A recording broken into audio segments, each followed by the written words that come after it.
Hola, mi nombre es Lucero Vargas. My name is Lucero and I love to dance. Bonjour, mon nom c'est Andrea McLeod. My name is Andrea McLeod. Des choses que j'aime faire, c'est passer du temps en famille, aller dans la nature, prendre des marches et faire des randonnées. So things I like to do is go for walks with my family and spend time in nature and enjoy the mountains. Hi, my name is Ruslyn or Roz Zula, and I love to read nonfiction books, so history books and autobiography. My name is Mikias Damse. I like watch football. Yeah, hello, my name is Farhia. I like to spend time with my family. Thank you. Hello, my name is Noah Michael. I love to play soccer and swim. ሰላም ስሜ አርሴማ ስሞን ይባላል ካብ ኤርትራ መጥቼ ግዜይ ከዓ ምስ ስድራይ ክሕልፈ እየ ዝደሊ My name is Sanait. I like to help people. السلام عليكم مقعي وصابرين علي محمد وحكي على إنا بملكي وقت لقاته ስሜ መስከረም መሐመድ ይባላል ከኢትዮጵያ ነው የመጣሁት ምግብ ማብሰል እወዳለሁ Hi, I'm Naseem Akhtar from Pakistan. We are quite happy to be here. We have learned a lot through NEST, and I will be more happy if I do volunteers for NEST program. ስሜ ሀያት ኢብራሂም ይባላል መንዳት እወዳለሁ መኪና መንዳት እወዳለሁ so yeah orúkọ tèmi ni Abisola Ayọ̀jẹ́wọlé mo wá láti Nàìjíríà mo fẹ́ràn láti máa ran àwọn ènìyàn lọ́wọ́. In our upcoming video, we will be talking about how to build meaningful relationships between researchers, immigrant and refugee families with neurodivergent children. We chose this topic because there is an increasing need to work together on research projects to improve the lives of immigrant and refugee families with neurodivergent children. When we use the term neurodivergence, we speak of individuals who have unique ways of thinking, processing, and behaving in this world. Often, these individuals have a diagnosis like autism, Down syndrome, learning disabilities, or ADHD. Through reenacted scenes, we will highlight suggested key messages. Hi, we're going into a research team meeting and we're going to be listening to each other's idea and what the project should look like. Come on. I'm sure many of you can relate to this, or maybe some of you wish you could do something similar. Perhaps you are wondering, how do I do this the right way?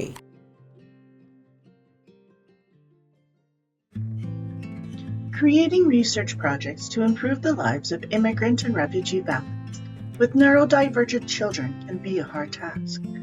As a first step, we suggest listening and learning from families as they share their experiences, wishes, and visions of how they want to improve their lives. Sometimes you can do this if you have rapport with families. Other times you may want to get guidance from community leaders or community service providers who have developed an extensive rapport with families and their communities. It's really important to have time to sit down and listen to families. Since your goal is to help them in some way, you need to share your presence with them. Share your heart and share your time. Learn the words they use to express themselves. Be curious about the history of why these words remain important to them. Learning about families needs to focus on learning about the strengths and challenges they have. Sometimes, on research projects, we can spend too much time on identifying a problem and highlighting what families don't have or what barriers they face. When the goal is to help families, it's always important to learn about the personal assets they have in their own family. Or, perhaps families have some aids within the community that help them support their neurodivergent child.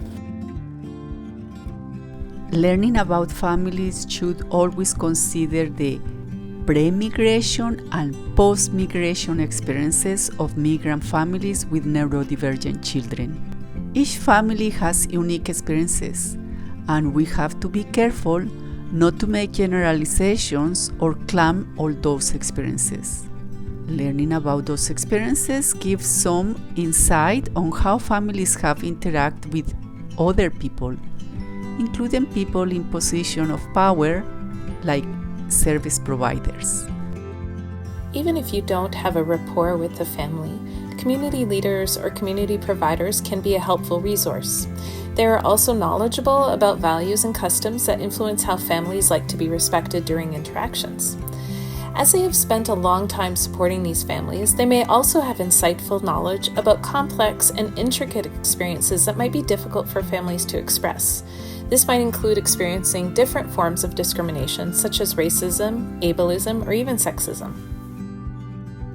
The following guidelines can help to support how you build relationships with migrant families with neurodivergent children.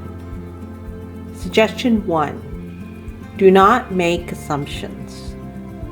Suggestion 2. Learn the history of terms. Suggestion 3. Be cognizant of past traumas. Suggestion 4. Be cognizant of multiple and intersectional systemic barriers. Creating a research team needs to reflect the diversity of the communities that you are working with, and more importantly, requires a deep understanding of the realities that migrant families with neurodivergent children face. When creating the team, consider the potential barriers that may impact potential team members to then participate in and thrive with the research team. Creating a team means coming together on a shared goal. This involves unpacking together what and why you came together, and also consider potential factors that might bar you from continually being involved on a research team. Creating a team means spending time to learn about each other, as well as to do things together. It is a space where people discover or rediscover what it means to connect with others who are similar and those who may seem to have different worldviews. Oftentimes, groups seem to converge on a project to attain an objective without really focusing on how we relate, and more importantly, how did we grow to get to the objective? Creating teams does not need to be transactional, like what can I do for you to get what I need? Rather, creating teams can focus on how do we learn to support each other to get what we need. Perhaps one of the key things that we often forget to unpack in making teams is how our own privileges impact what we can see and do without minimal worry. For some of us, that is not always the case, as some may have faced barriers and thus may not have great opportunities to participate and have their voices valued. When we come to a team, we come from different places and different experiences. It is essential that we strive to create safe spaces. The following guidelines can help to support how you build relationships within research teams. Suggestion 1. Consider how your team reflects the communities you wish to help. Suggestion 2. Create activities to discover and reflect on how you work together. Suggestion 3. Unpack potential barriers that might hinder participation and growth. Suggestion 4. Seek internal and external resources to support growth.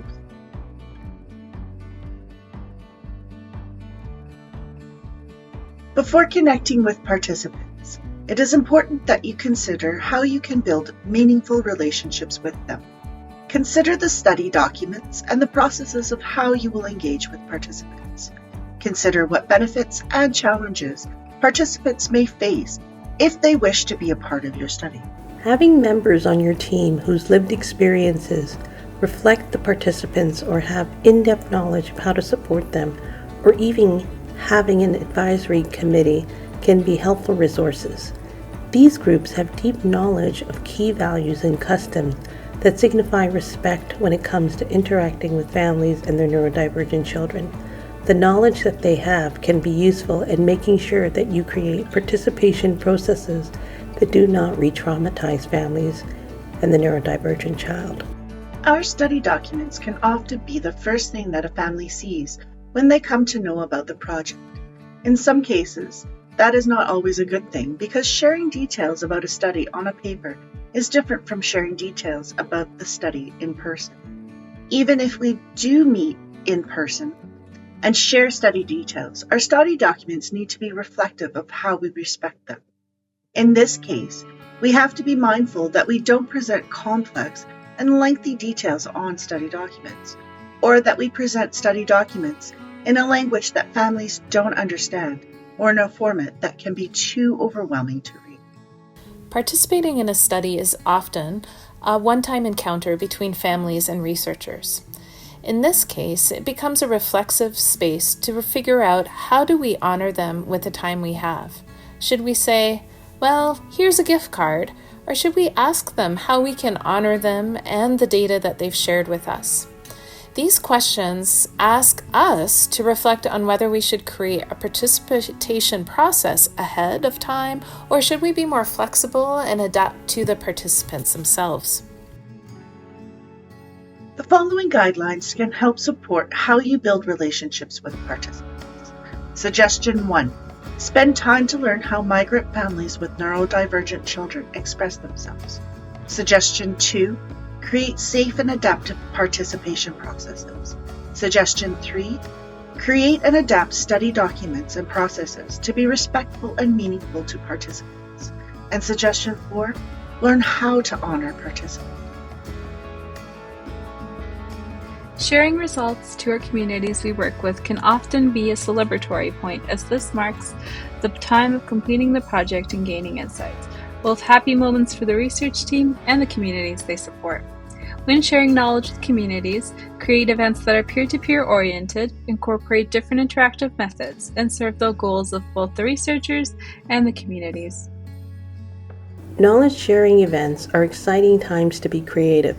While knowledge sharing events have typically been conferences or workshops, these formats do not necessarily have to be the same format when you share with families. Consider formats that are engaging, incorporates all of our senses, and promotes active participation. Turn study findings into a skit, a podcast, or a radio interview. Community leaders, whether those are formal or informal support workers, are key to designing meaningful knowledge sharing events.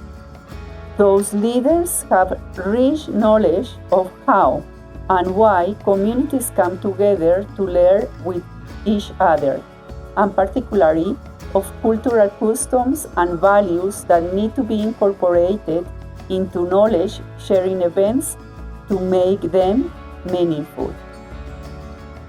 The following guidelines can help to support how you plan your knowledge sharing event. Suggestion 1. Adopt a peer-oriented approach. Suggestion 2. Create events to serve multiple functions that meet the wishes of both researchers and communities. Suggestion 3. Translate findings into art formats. Suggestion 4. Incorporate the perspectives of community leaders. Suggestion 5. Consider how to value participants' contributions. And Suggestion 6. Consider priorities of sharing knowledge.